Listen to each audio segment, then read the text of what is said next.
Good morning to all. Today we discussed about the liquidation and their procedure. The previous class we discussed about the appointment of liquidator and powers of the liquidator.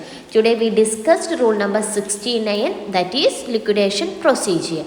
The liquidation procedure means the company can be winding up, so they follow some procedure. The procedure is discussed in today's section. The liquidation procedure is described in the rule number 69. In this section contains subsection or sub-rules. The first sub-rule is, according to sub-rule 1, the appointment of the liquidator is to be notified by the registrar on the official gazette.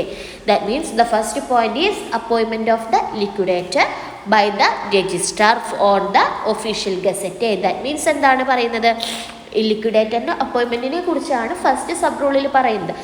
Appointment of liquidator നമ്മൾ previous ക്ലാസ്സിൽ already discuss ചെയ്ത് കഴിഞ്ഞ കാര്യമാണ്. So നമ്മൾ പറയുന്നു രജിസ്ട്രാറാണ് ലിക്വിഡേറ്ററിനെ എന്ത് ചെയ്യുന്നത്, appoint ചെയ്യുന്നത്. Registrar is appointed by the liquidator.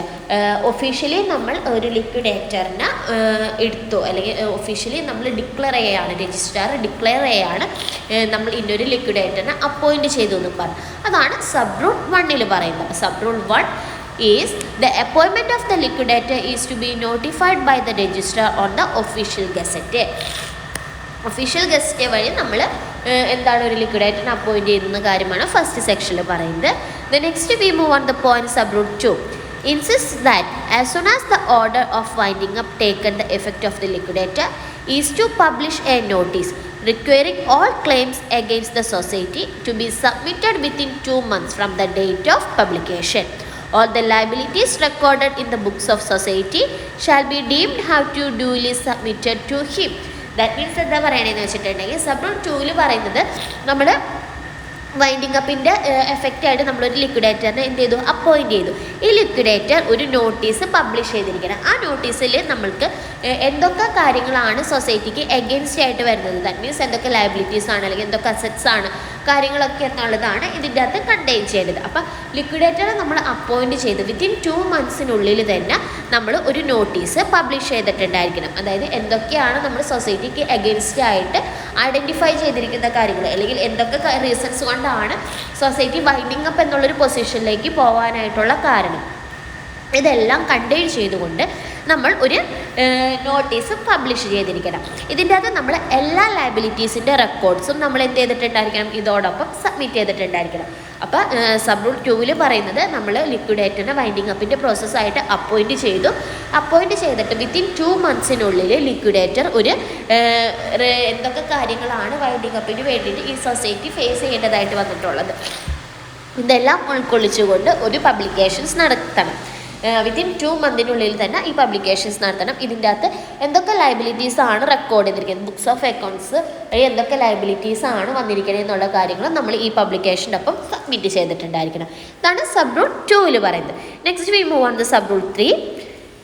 The provides that the liquidator shall first settle the assets and liability of the society as should on the date of order of winding up.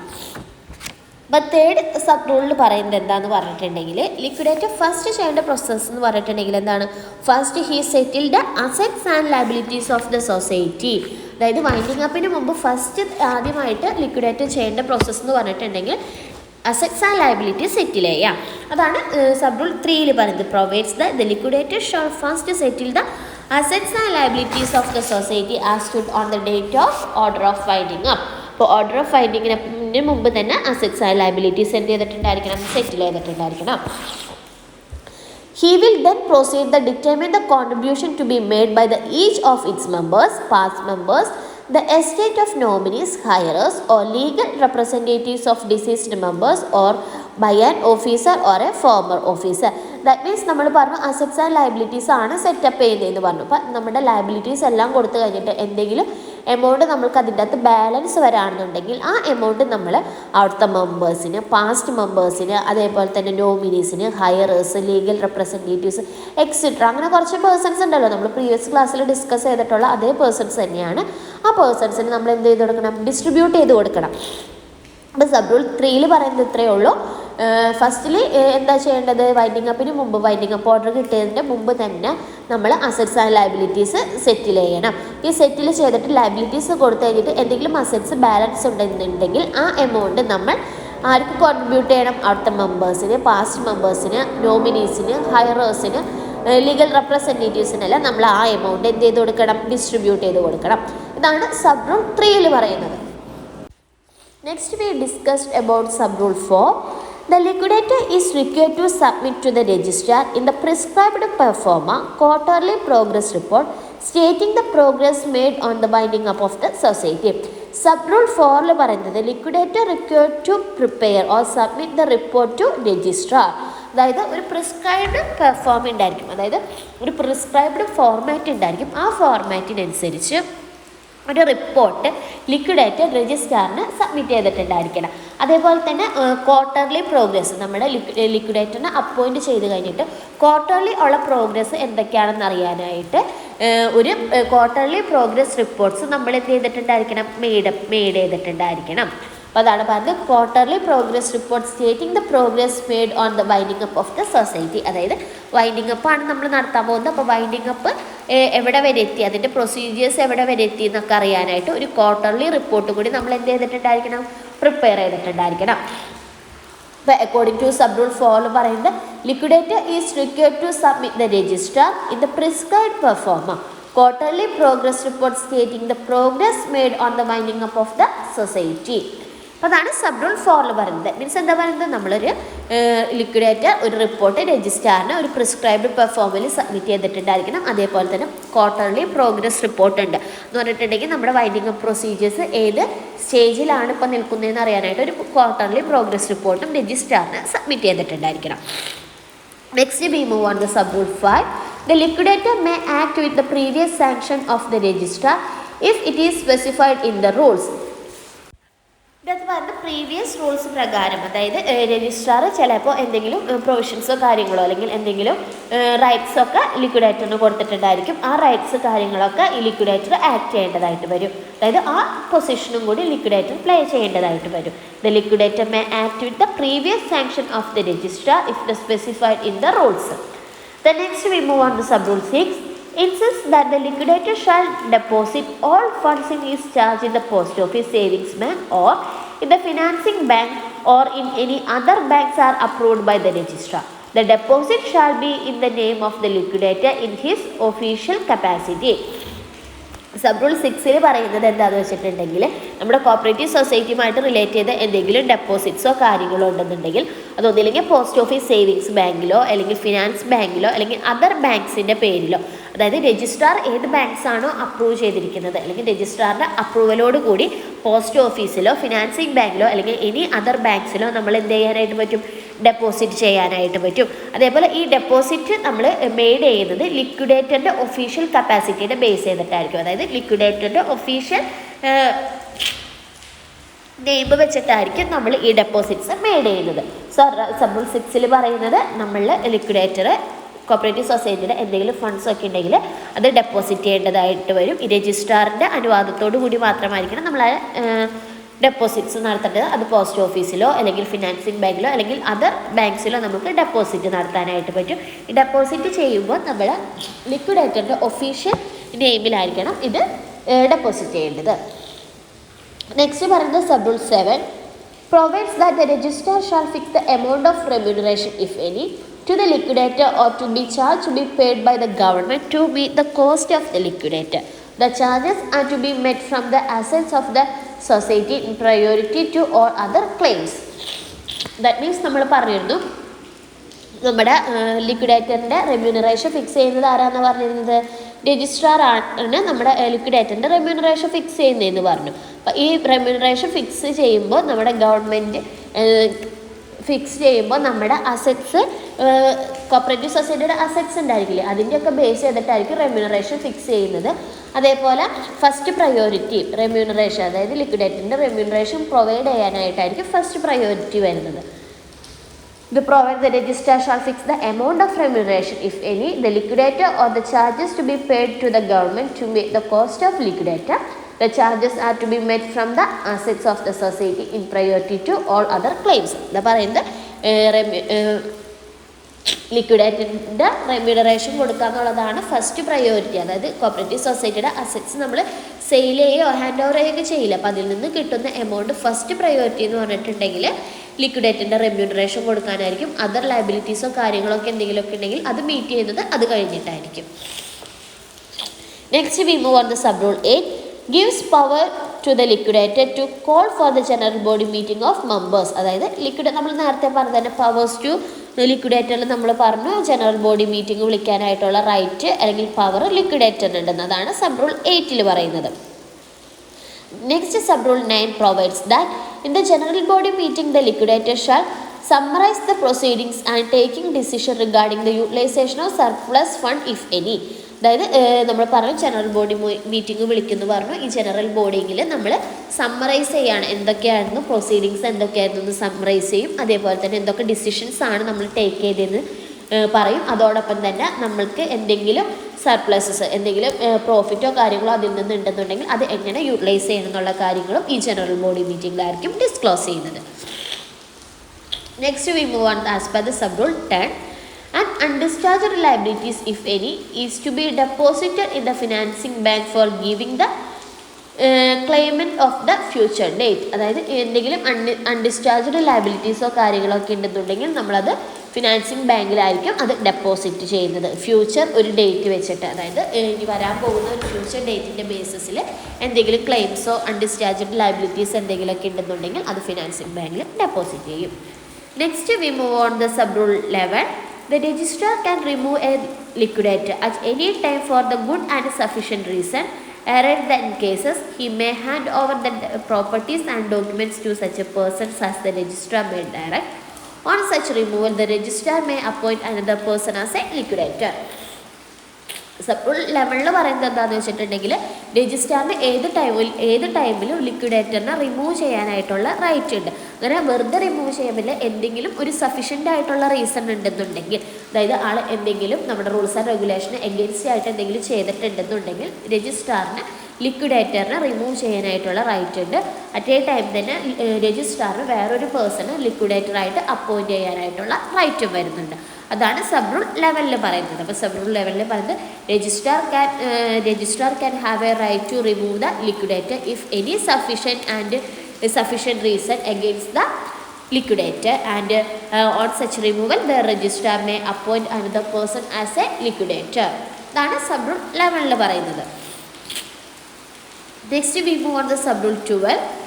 Sub rule 12 പറയുന്നത് the liquidator shall complete the winding up proceedings with a period of 3 years from the date of his appointment.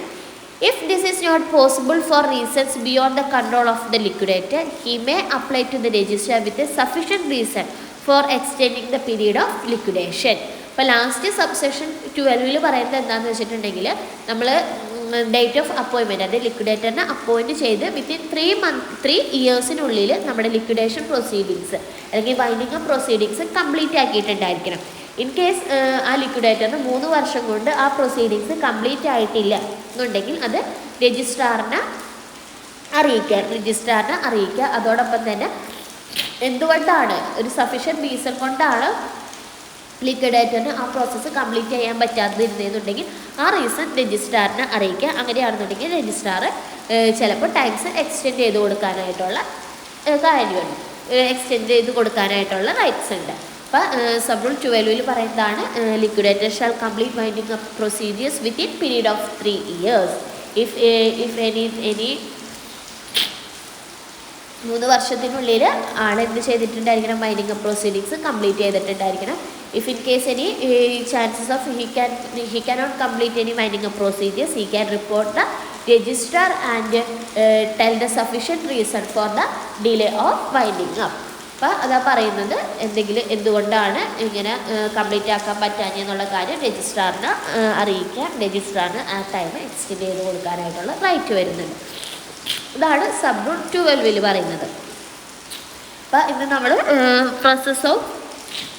Process of winding up അല്ലെങ്കിൽ process of liquidation ആണ് നമ്മൾ പറഞ്ഞത്. അപ്പോൾ ഇതിൻ്റെ അകത്ത് നമ്മൾ sub rule 1 to sub rule 12 വരെയാണ് ഇന്ന് ഡിസ്കസ് ചെയ്തത്. So next we move on the section 74, that is cancellation of registration of a society. Section 74 പറയുന്നത് സൊസൈറ്റിയുടെ രജിസ്ട്രേഷൻ ക്യാൻസൽ ചെയ്യുന്ന ഇതാണ് നമ്മൾ നെക്സ്റ്റ് പറയാൻ പോകുന്നത്. According to section 74, the registrar shall make an order for the cancellation of the registration of the society under the following circumstances. അതായത് രജിസ്ട്രാർക്കാണ് cooperative സൊസൈറ്റിയുടെ registration cancel ചെയ്യാനായിട്ടുള്ള റൈറ്റ് വരുന്നത്. ഇത് എന്തൊക്കെ സിറ്റുവേഷൻ അല്ലെങ്കിൽ എന്തൊക്കെ സർക്കംസ്റ്റാൻസസ് വരുമ്പോഴാണ് ഈ രജിസ്ട്രേഷൻ ക്യാൻസൽ ചെയ്യുന്നതെന്നുള്ളതാണ് നെക്സ്റ്റ് നമ്മൾ പറയാൻ പോകുന്നത്. The first point is, if the liquidator fails to take charges of the liquidation within 2 months the time from the date of order.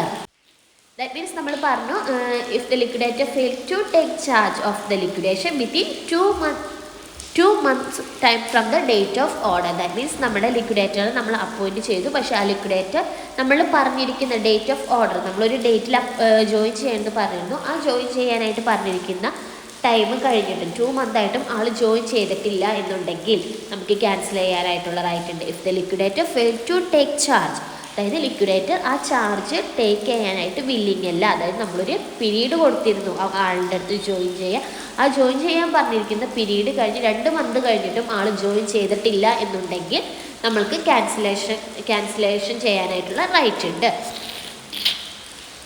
The next is, if an appeal made to the government confirmed and by the time of liquidator has not been appointed within 2 months. Next case പറയുന്നത്, നമ്മൾ പറഞ്ഞു liquidator appoint ചെയ്ത് കഴിഞ്ഞിട്ട് 2 month ഉള്ള ആരും join ചെയ്തില്ല എന്ന് പറയാം. അപ്പോൾ ചിലപ്പോൾ അപ്പീൽ കൊടുക്കാനായിട്ടുള്ള ചാൻസസ് ഉണ്ട്. അപ്പോൾ അപ്പീൽ ഗവൺമെൻറ് കൺഫേം ചെയ്യുകയാണെന്നുണ്ടെങ്കിലും നമുക്ക് രജിസ്ട്രേഷൻ ക്യാൻസൽ ചെയ്യാനായിട്ടുള്ള റൈറ്റ് വരുന്നുണ്ട്. The next is, when the affair of the society is wound up, അതായത് സൊസൈറ്റി ഓൾറെഡി വൗണ്ട് അപ്പ് ചെയ്യാന്നുള്ള ഡിസിഷനിൽ എടുക്കുകയാണെന്നുണ്ടെങ്കിൽ നെക്സ്റ്റ് പറയുന്നതാണ്, when the registrar is satisfied that the final wound up is not possible due to destruction of records, അതായത് നമ്മുടെ റെക്കോർഡ്സിൻ്റെ destruction മുഖേന എന്തെങ്കിലും wind up possible ആകണില്ല, അല്ലെങ്കിൽ രജിസ്ട്രാർ അതിൻ്റെ അകത്ത് സാറ്റിസ്ഫൈഡ് അല്ല എന്നുണ്ടെങ്കിലും നമ്മൾക്ക് registration of the society cancel ചെയ്യാനായിട്ടുള്ള റൈറ്റ് വരുന്നുണ്ട്. അപ്പോൾ ക്യാൻസലേഷൻ ഇത്രയൊക്കെയാണ് പറയുന്നത്. അപ്പോൾ നമ്മൾ ഇന്നത്തെ ക്ലാസ്സിൽ mainly we discussed about the liquidation procedure that describe the rule number 69 and it include subsection 1 to subsection 12. Then we discussed about the section 74, that is cancellation of registration of the society. So ഇതോടുകൂടി നമ്മുടെ ഈ chapter 8th chapter end ചെയ്യാണ്. So that means നമ്മുടെ 3rd module complete ആവുകയാണ്. അപ്പോൾ 3rd module നമ്മൾ മെയിനായിട്ട് 5 ചാപ്റ്റേഴ്സാണ് discuss ചെയ്തിരുന്നത്. Management of cooperative society, privileges of cooperative society, enquiry and inspection, settlement of disputes and liquidation. ഇത്രയുമാണ് നമ്മുടെ 3rd മോഡ്യൂളിൽ ഇൻക്ലൂഡ് ചെയ്തിരുന്ന ചാപ്റ്റേഴ്സ്. സോ ഇന്നത്തോടുകൂടി നമ്മുടെ 3rd മോഡ്യൂൾ എൻഡ് ചെയ്യാണ്. നെക്സ്റ്റ് ഡേ നമുക്ക് നമ്മുടെ 4th മോഡ്യൂൾ സ്റ്റാർട്ട് ചെയ്യാം.